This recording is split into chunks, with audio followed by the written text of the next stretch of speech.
Welcome to Backstage at the Enharmonic. My name is Sean Kennedy. Today's guest is Michael Kurth, bass player with the Atlanta Symphony Orchestra, composer, and faculty member at Emory University. In the spring of 2015, I was fortunate enough to play with Michael and the Atlanta Symphony Orchestra when I was substituting on drum set for a Motown show. I was only in Atlanta for a weekend, so I didn't have much time to talk to Michael about his upbringing, his inspiration to play bass, or what made him become a composer.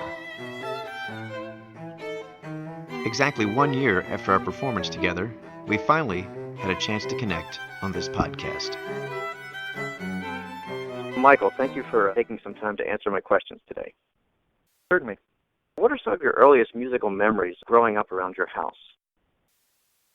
Oh boy, earliest musical memories. Probably my brother's record collection, my older brother. Mm-hmm. And he inspired me to start making a collection of K.I.S.S albums. Sweet. So it was probably the first records I owned were K.I.S.S and maybe some Bee Gees. Okay. Loved pawing through my parents' record collection. They had my mom, when she was younger, had spent some time in Guyana, and she had a lot of folk music of Guyana and Trinidad on LP, and I loved listening to that stuff. Awesome. That's very interesting. Yeah, I loved K.I.S.S growing up, too. I think we're about the same age, so K.I.S.S was a big influence on me as well early on. Was it the K.I.S.S and the Bee Gees and stuff that made you gravitate towards bass? No, I think it was just basically being the younger sibling and being, in desperate need of attention.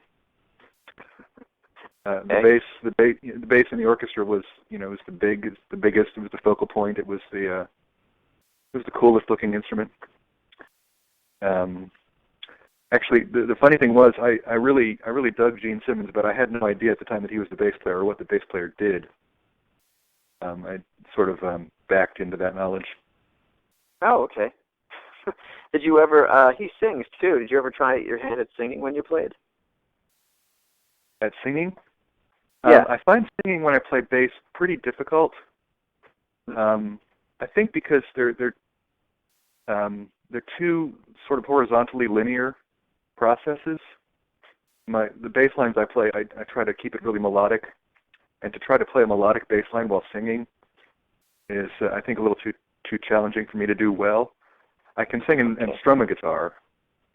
Okay. But strumming is a more vertical process. You know what I mean? Right. Mm-hmm. Interesting. So, did you start on upright and then eventually, because of necessity, go to electric, or did you start on electric and vice versa? Started on upright in fourth grade in my school orchestra in Maryland, and I was the only bass player, and I guess I was decently enough talented to be, to stand out. But that's by bass player standards, which are not quite the same as violin standards. When you're the only bass, it's easy to be the best one. And as I got, I think about to seventh grade, I started to get interested in bass guitar. Once I started being a little more analytical about the music I listened to, and realized that this big upright bass that I play can be made even cooler if you shrink it down and put a solid body on it. And so I picked up a bass guitar. I think the first bass guitar song, the first bass guitar song I ever learned was "Jump" by Van Halen. After that, I started getting into one of the probably the most profound early influences was, believe it or not, the Blues Brothers soundtrack. Yes. Saw that movie and just loved all the music, the R&B and the gospel, and got the soundtrack, learned to play along every song. Was that Duck Dunn, was he the bass player on that? Yeah. Yep. Yeah, I love that stuff. It's incredible. And last year when I got to play that Motown stuff with you, I had known of you as a composer first, before I came down to Atlanta. And then when you were on electric, I was like, man, you really laid it down, man. It was like some serious electric playing, so that was a thrill to be able to play a couple concerts with you on electric, which is amazing. You flatter me. You were really popping and laying it down, so kudos to you. It's great. Thanks. You're also a very active and acclaimed composer. So when did you start getting into composing or thinking that you could actually, write something and other people might like to play it? I've always, probably since about 5th or 6th grade, been interested in writing music. And of course, the stuff I wrote back then was very, juvenile. Didn't make much sense, but it was, I read this really beautiful, inspiring quote by Ira Glass, the host of This American Life. Mm-hmm. It talked a lot about how no creative person is satisfied with the first few years of their output, but you have to go through that phase until you get good, and you keep pushing through the process, knowing that you're disappointing yourself at every step, but knowing you're getting closer to the time when you'll be satisfied with it. So that's, I pushed through, wrote not assiduously, but occasionally, and took some composition lessons in college, and decided I didn't really want to major in it. I didn't feel too comfortable about the whole process of deadlines, because I guess I felt at that point that you need to be inspired to write, and I still feel that a little bit, but I think maybe you need to be inspired to create, but you don't need to be inspired to work, because the work is always there. There's always work to do, whether it's creative work or editing or part preparation or organizing or promoting.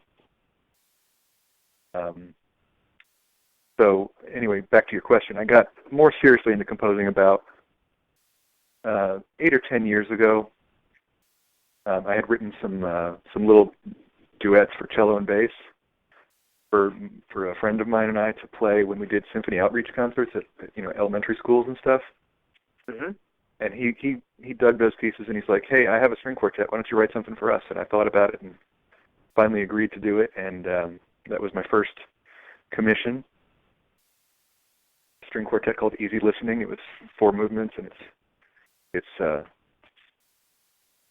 cute little piece.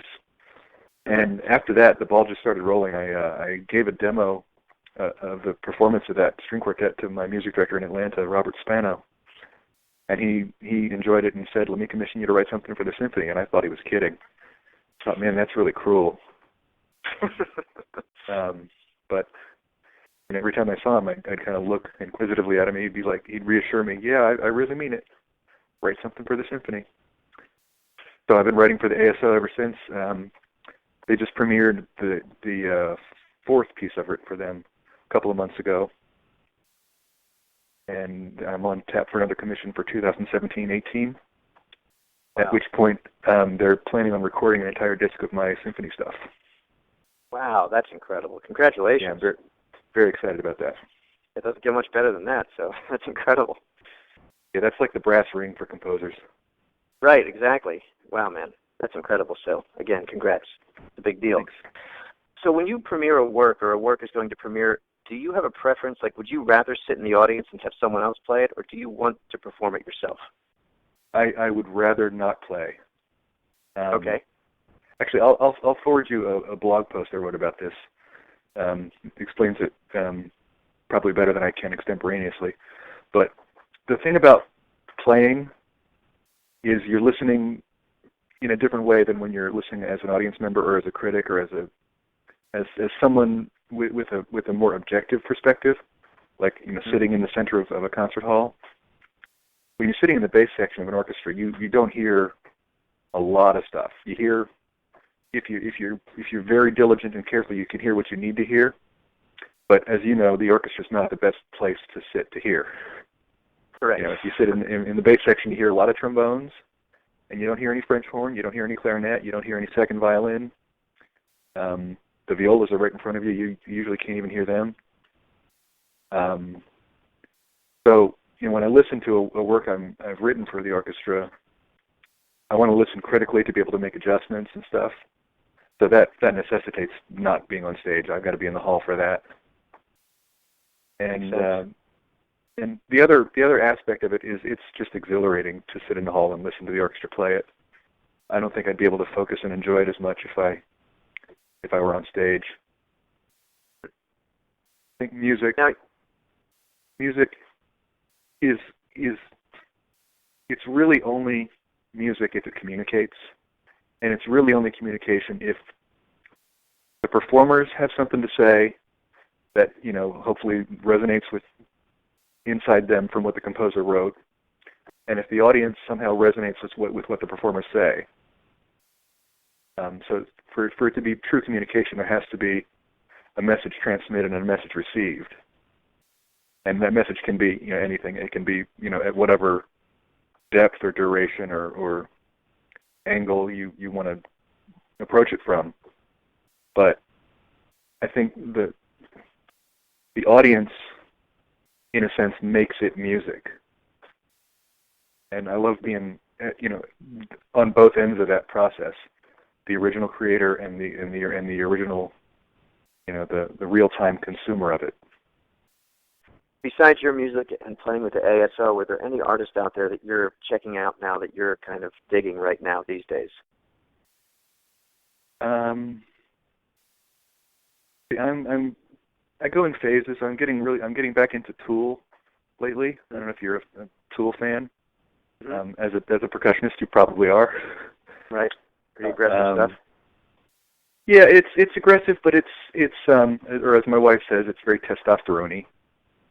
But it's also very, very well crafted from a technical and from an emotional standpoint. I think the intensity that they play with is, you know, like it's not punk rock. It's not like turn it up to 11 and smash things.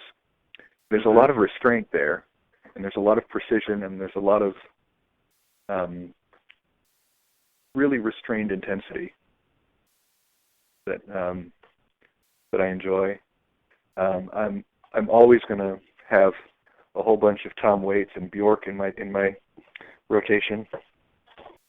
I think Bjork is one of the most brilliant and creative artistic forces, you know, of the past couple of decades. Likewise, Tom Waits, he's just a brilliant songwriter. I love the colors of his voice, but I love the colors of his orchestration too, the production, the homespun quality of his production. You know, I mean, don't get me wrong, I love great drummers on great drum kits, but if you can bang on a beat up chest of drawers with a hammer, that could be very effective too. Precisely. Michael, thank you again for taking the time to talk with me today, and best of luck, and I look forward to that ASO CD coming out in the next couple of years with all of your works on it. Thanks. It's been a pleasure talking with you. Okay, thank you, Michael. Bye-bye. All right, take care.